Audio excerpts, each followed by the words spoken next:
I'm very honored to be here to tell you a bit about my continent, Europe. And this is what I'm also going to address today, talking about the islandscape. Next.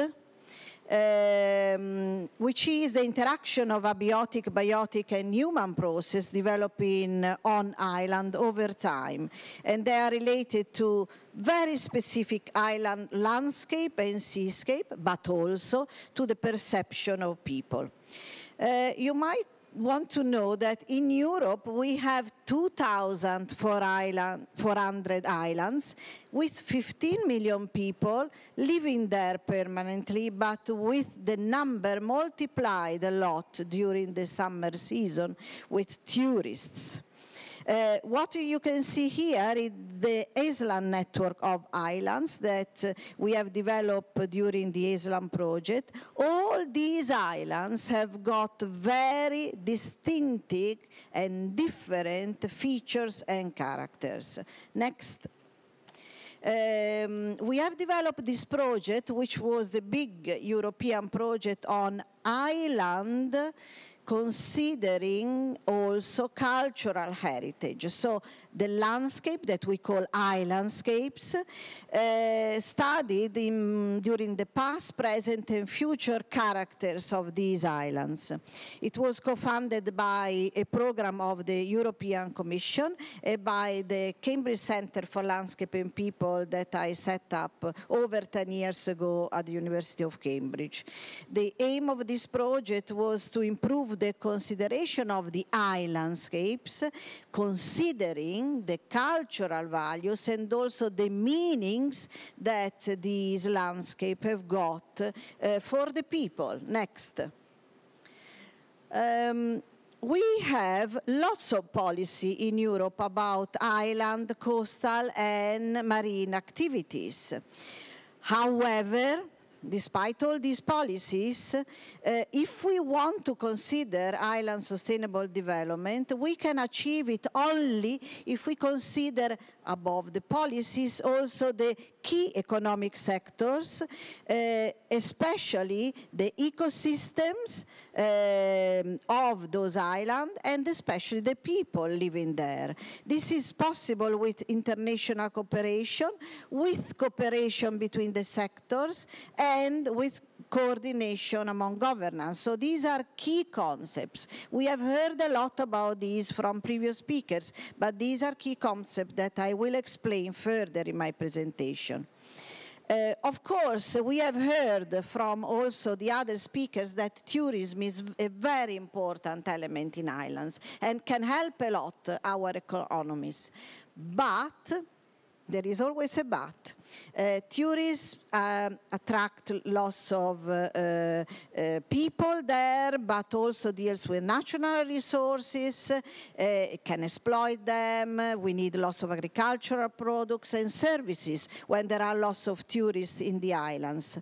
Therefore, it's very important that this island could develop a sustainable type of tourism, which is based on a circular economy. What does it mean? An economy that takes into account all these different sectors. It is indeed a big challenge. Next.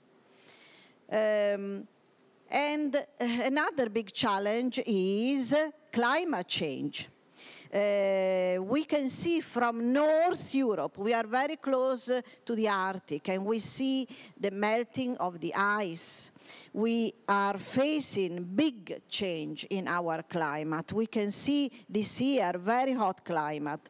And islands live in a very fragile environment if we consider climate change.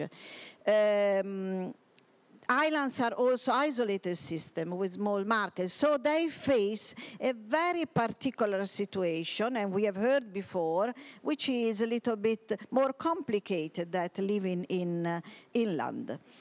However, islands have got big potential also from the energy point of view, because they can produce clean energy by implementing new technologies and also innovative solutions. In Europe, we have put forward a clean energy initiatives last year with the European Commission and the different ministries of energy of the different countries of the European Union. The goal was to help islanders finding renewable energy for an economic growth and for reducing the greenhouse gas emission. This is, of course, a very complicated process, but it is possible. It is possible, however, only if we support the island community and if we support the cooperation between the authorities. We have heard before how these environmental sectors or economic sectors are all affecting island developments, but the sectors are many interacting into island developments, and it's very important, as it was addressed before, that we cooperate all together. So with this clean energy initiative, we would like in the future to put forward sustainable energy action plans and indicators in order to promote schemes for energy markets. Next. Of course, as we said before, if we don't have the cooperation of people, of communities, of governance, it is impossible to carry out sustainable development. This is why ages ago, in 1973, it was set up the Conference for Peripheral Maritime Regions, especially at European level. From there, in 1980, a special commission on island has been created within this big umbrella of the Conference of Peripheral Maritime Regions. The Island Commission includes 23 European islands authorities. They belong to 11 different states, and they work together for interregional cooperation among the different islands and among the different states of Europe. Interestingly, in 1986, in Italy, it was set up the National Association for Minor Island Municipalities. Why it is interesting? Because they provided manifesto for the sustainable development of Italian minor islands. And this would be an interesting piece of work that you could have a look to find maybe some creative initiatives from these islands that might be interesting for you as well. There is also the Small Island Federation at European level. Today, it deals with 1,640 small European islands, especially to promote cultural identity, share knowledge and information among the members. Next. An interesting topic that has been developed recently is the smart island concept. What is a smart island? It's an island with climate resilient pathway. What does it mean? It means an island that takes into consideration all different aspects related to climate change, which is extremely important for islands, in order to create sustainable local economic development and high quality of life. How do they do? How a smart island can address that? A smart island can implement smart solutions, managing infrastructure, natural resources, and the environment, and of course, using ICT, for which you are leading experts in the world. So it deals with many different areas: energy, transport, water, waste, governance, and economy. All these areas must cooperate together, otherwise the island, so smart, cannot be sustainable. And this is why we have set up last year the Smart Island Initiative at European level.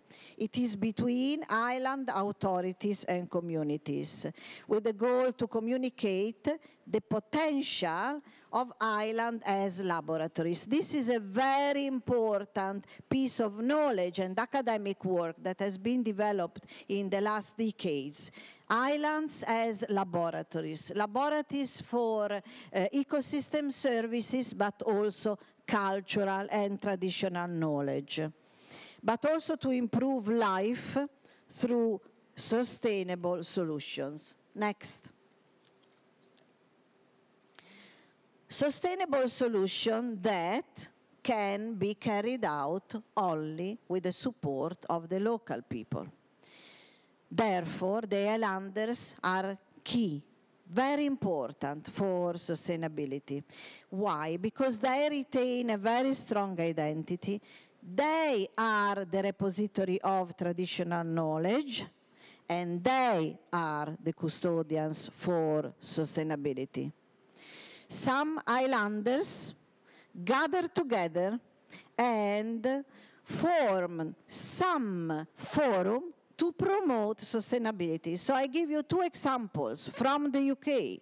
One is the Isle of Wight, that in 2013, from its council, founded the Island Sustainability Forum, and other examples that can be looked at for developing a sustainability agenda, and as you are already doing, action plans with important issues for island sustainability.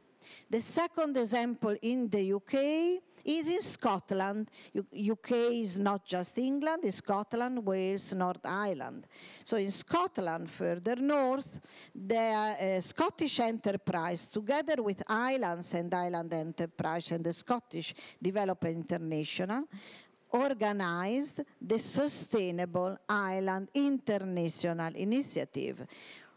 Why? Because they are supporting, very interestingly, the Scottish-based organization that want to offer products, energy, systems and services which will support sustainable development. Next. So I'm coming now to the conclusions, and I am very glad to outline the ideas that I'll tell you in a minute, that I put forward especially for this very special Day of Island, because these new ideas are coming from what we have heard before. So I'm very glad that I'm sharing, without knowing, with the other speakers, lots of key points that have been useful for me to propose here for the very first time a new 4-pillar model for island sustainability, which for my case, I'm an expert in landscape, islandscape, and seascape, is based on the biocultural island concept, which considers traditional knowledge, and I was very pleased to see before this lovely welcome with the traditional music, dances, and art performed before that you have, which is very similar how our deep traditional knowledge we have in Sardinia, similar in concept, of course, different from the performance. But also it is based on natural and cultural heritage, because biocultural means considering both natural and cultural issues, and on the islandscape character, which is very special and very different from any other type of character. So the 4 pillars for islandscape sustainability could be: protect environmental resources, number 1. Number 2, a balanced economic growth. Number 3, a social equity guarantee.